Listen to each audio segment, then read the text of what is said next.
ಇತಿಹಾಸ ಓದಿದಾಗ ಗೊತ್ತಾಗ್ತಾ ಇದೆ. ಹಾಗಾಗಿ ನಾನು ಕೂಡ ಈ ತಾಲೂಕಿನಲ್ಲಿರ್ತಕ್ಕಂಥ ನನ್ನೆಲ್ಲ ಇವತ್ತು ಚೆನ್ನಮ್ಮಾಜಿಯ ಬಂಧುಗಳಲ್ಲಿ ಮತ್ತು ಬುದ್ಧ ಬಸವ ಅಂಬೇಡ್ಕರ್ ಒಂದು ಅನುಯಾಯಿಗಳ ಬಂಧುಗಳಲ್ಲಿ ಎಲ್ಲರೂ ಕೂಡ ಒಂದೇ ತಾಯಿಯ ಮಕ್ಕಳ ಹಾಗೆ ನಾವೆಲ್ಲರೂ ಹೋಗೋಣ. ನೀವೆಲ್ಲರೂ ಹೋಗ್ಲಿಕ್ಕೆ ನೀವು ಆಶೀರ್ವಾದ ಮಾಡಬೇಕು.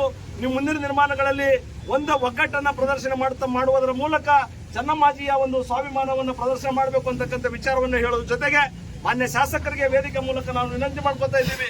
ಇವತ್ತು ಅದು ಎಲ್ಲರೂ ಕೂಡ ನಿಮಗೆ ಸಲ್ತದ. ಇವತ್ತು ಚೆನ್ನಮ್ಮಾಜಿಯ ವೃತ್ತ ಇರಲಿಲ್ಲ ಈ ಒಂದು ಸಿಂದಗಿಯಲ್ಲಿ.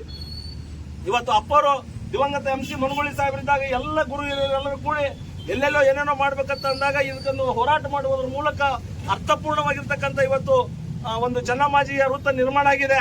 ಅದು ವಿಶೇಷವಾಗಿ ಇನ್ನು ಕೆಲವು ದಿನಗಳಲ್ಲಿ ಶಾಸಕರ ಮಾತು ಕೂಡ ನಾವು ಬಹಳಷ್ಟು ಸಾರಿ ಕೇಳಿದ್ದೀವಿ.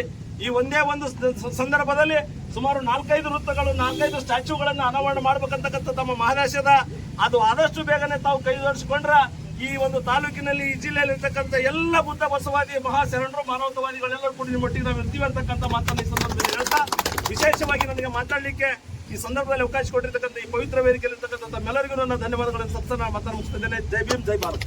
ಚೆನ್ನಮ್ಮಾಜಿಯವರ ಜಯಂತ್ಯೋತ್ಸವದ ಶುಭಾಶಯಗಳನ್ನು ತಿಳಿಸಿ, ಇವತ್ತು ಸಿಂದಗಿ ನಗರದಲ್ಲಿ ರಾಣಿ ಚೆನ್ನಮ್ಮ ವೃತ್ತದಲ್ಲಿ ಇವತ್ತು ನಾವೆಲ್ಲರೂ ಸೇರಿ ಅತ್ಯಂತ ಅಭಿಮಾನ ಮತ್ತು ಗೌರವದಿಂದ ರಾಣಿ ಚೆನ್ನಮ್ಮ ಜಯಂತಿಯನ್ನು ಆಚರಿಸ್ತಾ ಇದ್ದೀವಿ.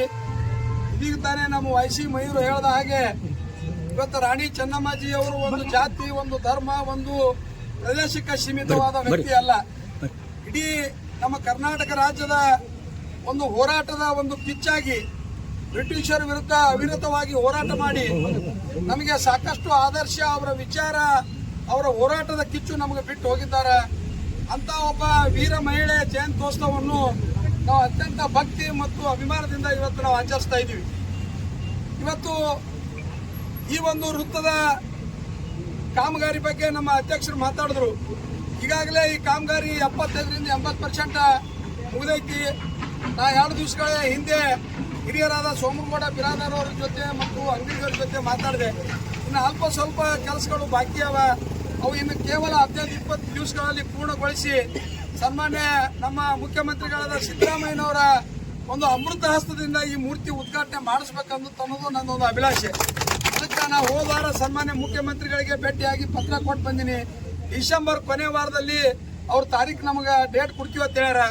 ಆ ಒಂದು ಸಂದರ್ಭದಲ್ಲಿ ಈ ವೀರರಾಣಿ ಚೆನ್ನಮ್ಮಾಜಿಯವರ ಮೂರ್ತಿಯನ್ನು ಅತ್ಯಂತ ಅದ್ದೂರಿ ಸಮಾರಂಭದ ಮೂಲಕ ಇವತ್ತು ನಾಡಿನ ಎಲ್ಲ ಗುರು ಹಿರಿಯರು, ಮಠಾಧೀಶರು, ಸನ್ಮಾನ್ಯ ಎಲ್ಲ ರಾಜಕೀಯ ಮುಖಂಡರ ಒಂದು ನೇತೃತ್ವದಲ್ಲಿ ಈ ಮೂರ್ತಿಯನ್ನು ನಿಮ್ಮೆಲ್ಲರ ಒಂದು ಸಹಾಯ ಸಹಕಾರ, ನಿಮ್ಮ ಮಾರ್ಗದರ್ಶನದ ಅಡಿಯಲ್ಲಿ ನಾವು ಉದ್ಘಾಟನೆ ಮಾಡಿಸ್ತೀವಿ ಅಂತೇಳಿ ಈ ಸಭೆ ಮುಖಾಂತರ ತಮಗೆ ಹೇಳಕ್ ಬಯಸ್ತಾ ಇದ್ದೀನಿ. ಅದ್ರ ಜೊತೆಗೆ ಇವತ್ತ ನಮ್ಮ ಸಮಾಜದ ವಸತಿ ನಿಲಯದ ಕಟ್ಟಡ ಇವತ್ತು ಬಹಳ ದಿನಗಳಿಂದ ಕುಂಟುತ್ತಾ ಸಾಗ್ತಾ ಇತ್ತು.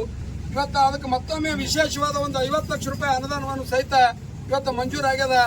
ಆ ವಸತಿ ನಿಲಯ ಸಹಿತ ಇವತ್ತು ಆದಷ್ಟು ಬೇಗನೆ ಇವತ್ತು ಪೂರ್ಣಗೊಳಿಸಿ ನಿಮ್ಮೆಲ್ಲರ ಸಮ್ಮುಖದಲ್ಲಿ ಅದು ಸಹಿತ ಇವತ್ತು ಉದ್ಘಾಟನೆ ಮಾಡಲಿಕ್ಕೆ ಒಂದು ಪ್ರಾಮಾಣಿಕವಾದ ಪ್ರಯತ್ನ ನಾವು ಮಾಡ್ತೀವಿ ಅಂತೇಳಿ ಸಂದರ್ಭದಲ್ಲಿ ಹೇಳಿ, ಇನ್ನ ಸಮಾಜದ ಸಾಕಷ್ಟು ಇವತ್ತ ಕೆಲಸಗಳು ಇವತ್ತು ಸಮಾಜದ ಎಲ್ಲ ಗುರು ಹಿರಿಯರು, ಯುವ ಮಿತ್ರರ ಒಂದು ಮಾರ್ಗದರ್ಶನ, ಅವರ ಸಲಹೆ ಸೂಚನೆ ಮೇರೆಗೆ ಈ ಒಂದು ಸಮಾಜದ ಸೇವೆಗಾಗಿ ಯಾವಾಗಲೂ ನಾವು ಇವತ್ತು ಸಿದ್ದಗೌಡರಿರಲಿ, ನಾವಿರಲಿ, ಅಶೋಕ್ ಕಲ್ಲಾಪುರ ಅವರಿರಲಿ, ಇವತ್ತು ಇಲ್ಲಿ ಕೂಡಿರುವಂಥ ಎಲ್ಲ ಹಿರಿಯ ಮುಖಂಡರು ಇವತ್ತ ಪಕ್ಷ ಜಾತಿ ಅನ್ನೋದು ಭೇದ ಭಾವ ಮರೆತು ಇವತ್ತು ನಮ್ಮ ಅಂಗಡಿಗವರು ಹೇಳಿದ ಹಾಗೆ ಇವತ್ತು ಬರೀ ರಾಣಿ ಚೆನ್ನಮ್ಮಂದು ಒಂದೇ ಜಯಂತಿಗೆ ನಾವು ಕೂಡಿದ್ರಲ್ಲ, ಈ ನಾಡಿಗೆ ಇವತ್ತು ನಿಸ್ವಾರ್ಥ ಸೇವೆಯನ್ನು ಸಲ್ಲಿಸಿ ತ್ಯಾಗ ಬಲಿದಾನ ಮಾಡಿದಂಥ ಇವತ್ತು ಸಾಕಷ್ಟು ಜನ ಇವತ್ತು ಶರಣರು, ಸಂತರು, ಹೋರಾಟಗಾರರ ಜಯಂತಿಯಲ್ಲಿ ನಾವೆಲ್ಲರೂ ಇವತ್ತು ಅತ್ಯಂತ ಅಭಿಮಾನದಿಂದ ಭಾಗವಹಿಸಬೇಕು.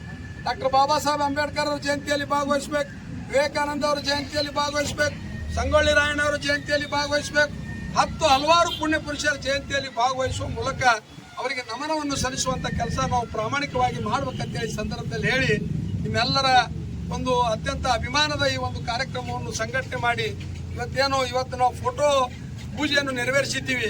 ಮುಂದಿನ ರಾಣಿ ಚೆನ್ನಮ್ಮನ ಜಯಂತ್ಯೋತ್ಸವ ಇವತ್ತು ಆ ಮೂರ್ತಿಗೆ ಇವತ್ತು ಮಾಲಾರ್ಪಣೆ ಮಾಡುವ ಮೂಲಕ ಇವತ್ತು ಆಚರಿಸೋಣ ಅಂತೇಳಿ ಸಂದರ್ಭದಲ್ಲಿ ಹೇಳಿ, ಇವತ್ತು ಕಾರ್ಯಕ್ರಮದಲ್ಲಿ ಭಾಗವಹಿಸಲು ಅನುವು ಮಾಡಿಕೊಟ್ಟಿರುವಂತ ಸಮಾಜದ ಅಧ್ಯಕ್ಷರಿಗೂ, ಪದಾಧಿಕಾರಿಗಳಿಗೂ, ಇಲ್ಲಿ ಕೂಡಿರುವಂತ ಎಲ್ಲ ಸಮಾಜದ ಗುರು ಹಿರಿಯರಿಗೆ, ಯುವ ಮಿತ್ರರಿಗೆ, ಎಲ್ಲ ನನ್ನ ಸೋದರಿಯರಿಗೆ ಮತ್ತೊಮ್ಮೆ ನನ್ನ ಧನ್ಯವಾದಗಳನ್ನು ಹೇಳಿ ನನ್ನ 2 ಮಾತು ಮುಗಿಸ್ತೀನಿ. ಜೈ ಹಿಂದ್, ಜೈ ಕರ್ನಾಟಕ.